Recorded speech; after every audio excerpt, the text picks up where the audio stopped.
Hi guys, this is Alea Jen and welcome back to my YouTube channel. So for today's video, share ko lang yung nangyari kahapon. Magchichika lang tayo, wala akong idea ngayon sa today's video. Kung baka may basher na naman kasi dyan na magsabi kung ano yung content ko. So mag-share lang ako ng nangyari kahapon. Muntik na kami magsalpukan ng amo kong babae. And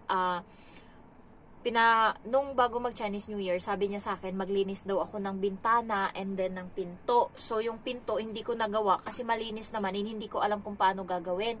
So, hindi ko nilinis. So, ngayon, tinanong niya ako kung nilinis ko na yung pinto. Sabi ko, hindi.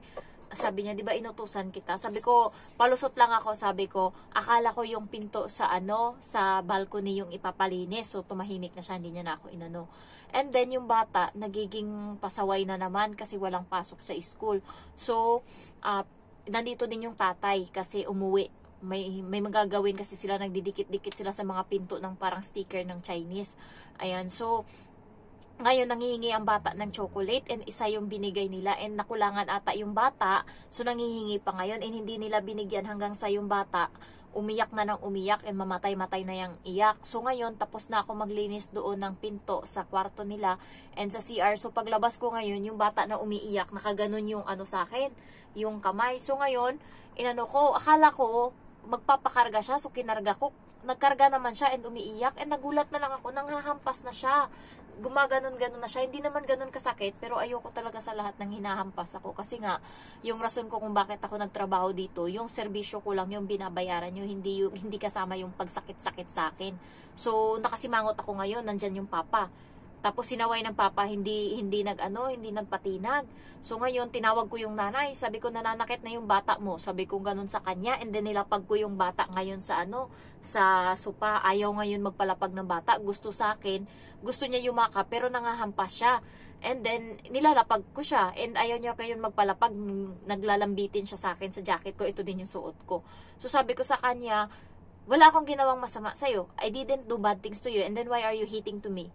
Sabi kong ganun. I didn't do bad things to you. And why are you hitting me? Sabi kong ganun sa kanya. Talagang ganun yung tono ko. And then, yung tatay parang na-shock sabi ko. Sabi niya, stop it, Emma. Sabi niya ganun. Tapos yung nanay talaga, sinaway din. And ayaw talaga magpaawat. So, ngayon, naawat na. So, umiiyak pa din siya. And then, nagpapakarga siya uli sa akin. Nagpapakarga siya na, akala ko, kumalma na siya kasi nanahimik na siya hindi na siya umiiyak. So, akala ko, kumalma na siya. Ang ginawa niya, gumanon uli siya sa akin. Kakargahin ko na naman sana. Kakargahin ko siya uli. So, kinarga ko siya. Maya-maya, nangahampas na naman. Tapos, nag-iba na talaga yung mukha ko. Talagang nilapag ko siyang ganun. And then, sinigawan siya na ng nanay niya. Emma! Sabi ganun sa kanya. Waweng tong! Sabi ganun sa kanya.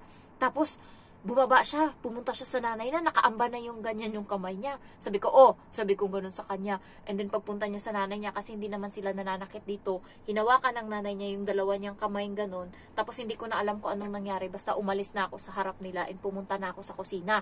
Kasi wala naman lumabas lang ako, tapos ayun na yung nangyari. Tapos, pumunta ako sa kusina, naririnig ko na binabagsak na ng nanay yung pinto. Talagang pinapalagabog niya, hindi ko alam kung sa akin galit o sa bata, hindi ko alam, pinapalagabog niya, and hinayaan ko lang siya, naghugas lang ko sa kusina, galit na din ako, and naiisip ko na din uli na mag-terminate, gusto ko nang tawagan yung yung jowa ko nga sa Maldives, gusto ko talaga iparinig sa tatay kung gaano ako katapang, busy talaga, kapag talaga sinasaltik talaga ako, ano na talaga naisip ko, and then, hinayaan ko muna, iniisip ko kasi yung bahay, alam mo nyo guys, kahit na ayaw ko na, yung bahay kasi sa probinsya, yun talaga yung iniisip ko talaga. Naiinis ako sa mama ko kasi parang sa ganung naging responsibilidad ko na yung dapat responsibilidad nila na ipatayo yung bahay, na gawin to. Bakit gayon? Parang nasa akin lahat nakasandal. 8 kaming magkapatid. So ako lang ngayon yung kapatid, ako lang ngayon yung anak na magpapatayo ng bahay. Parang doon na pumapasok habang naghuhugas ako, naiisip ko na yun. So, bakit ang unfair? Bakit ako lang ngayon yung magdudusa? Bakit ako ngayon yung magsasakripisyo para sa dapat ginagawa nila para sa amin? Naiisip ko na yun ngayon. Tapos parang ang sama-sama ko pang kapatid sa mga kapatid ko kasi nga hindi ko nabibigay, hindi ko sila nabibigyan pag Pasko, pag ganyan. Pero hindi nila iniisip na halos wala na nga matira sa akin, maibigay ko lang yun sa mama ko, sa magulang ko. So parang naiinis ako sa part na yun.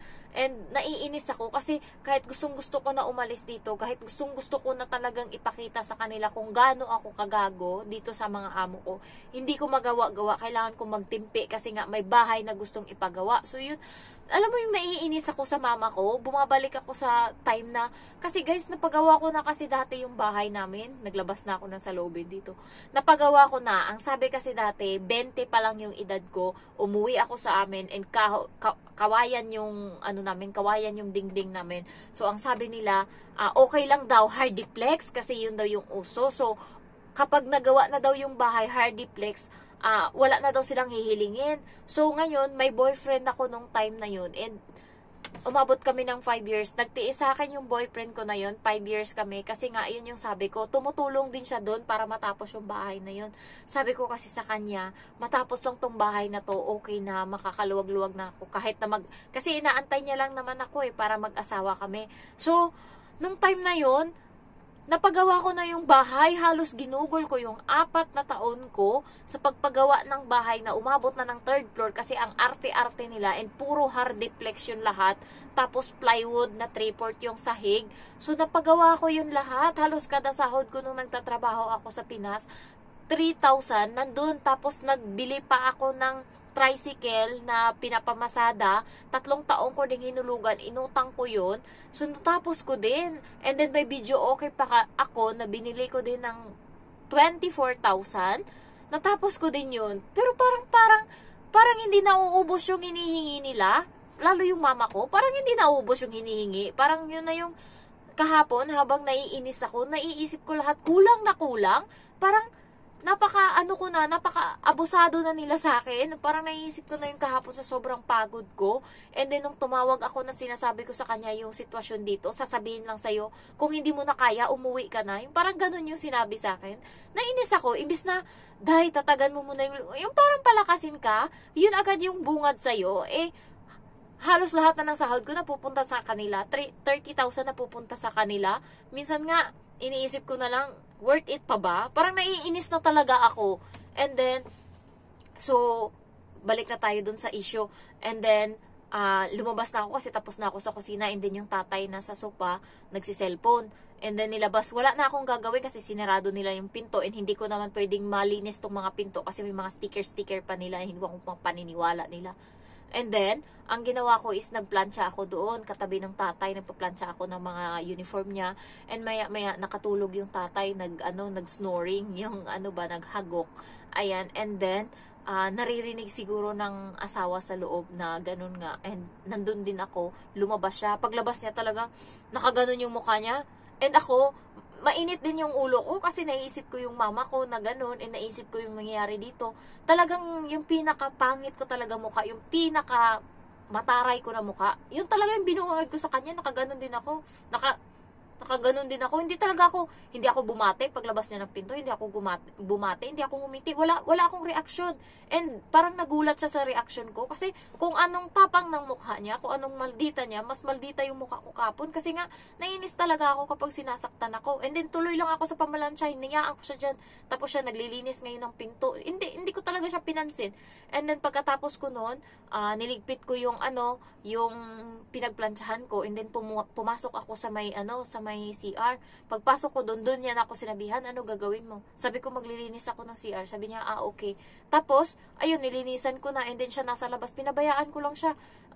Tapos siya na yung siya na nag-o-open up ng topic. Kasi, yung mukha ko talaga, hindi, kahit nandyan sila kahapon, guys, nag-ano lang talaga ako. Ang nasa isip ko talaga kahapon, wala na akong pakialam kung ma-terminate ako.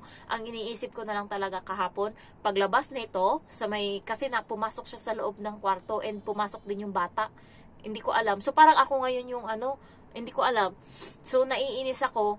And then, sabi ko, paglabas talaga nito, pag sumigaw to or bumungad sa akin to, naawayin ako. Rumble na talaga. Yun na talaga yung sa isip ko kahapon. Kaya paglabas ko kahapon, paglabas niya, and then yung mukha niya nakaganon, nakagalit na din ako. Para in case, talagang salpukan talaga kami kahapon. partida guys, 8 months pa lang ako dito, yung sungay ko tumutubo na talaga. And then, kasi, ano na nakabuo na yung decision ko pag nag-away kami, diretso talaga ako tawag agad sa boyfriend ko, magpapabook ako ng ticket, and then magpapasa ako sa kanya ng 1 month notice. So, antayin ko yung isang buwan, sasahurin ko, ibibigay ko talaga lahat sa Pinas, and diretso ako pa Maldives. Pagdating doon, aasawahin ko na lang yung punyeta, kahit hindi ko mahal na boyfriend na yon, aasawahin ko na lang para magtrabaho na lang ako doon sa hotel, and yung sahod naman is 30,000 plus may tip sila, kasi nga sa Maldives uso yung tip kasi mga resort doon, and lahat ng mga halos turista doon is mga foreigner. Mahal kasi yung lugar na yan, mahal. Foreigner and mga Chinese, yun lang yung nagpupunta doon always. And then bumabawi sila sa service fee. So yung sahod doon is $600 US dollar yung sahuran nila doon. Minsan lang sila gumagamit ng rupiah.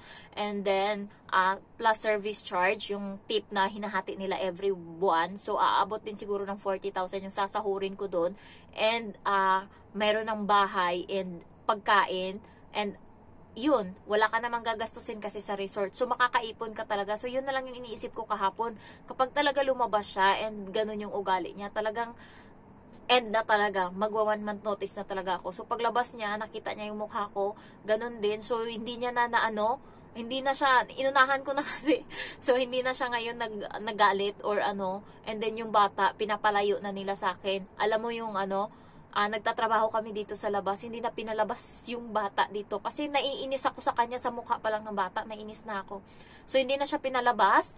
And doon, yung tatay na pumasok sa loob ng kwarto, sinabihan siya ng asawa niya na laruin mo yung bata doon, wag mong palabasin. Kasi nga yung pa nila ba, yung hupa pa nila yung galit ko. Kasi yung mukha ko talaga, hindi pa talaga may pinta. So, trabaho lang ako ng trabaho. And then, lumabas lang yung bata, yung pinalitan ko siya ng damit kasi aalis sila. And then, inutusan niya ako kung anong gagawin. So, pag uwi nila sa gabi, natapos na lahat. Alas 11, kailangan bago mag alas 11, matapo na yung mga basura. And nagawa ko naman yun.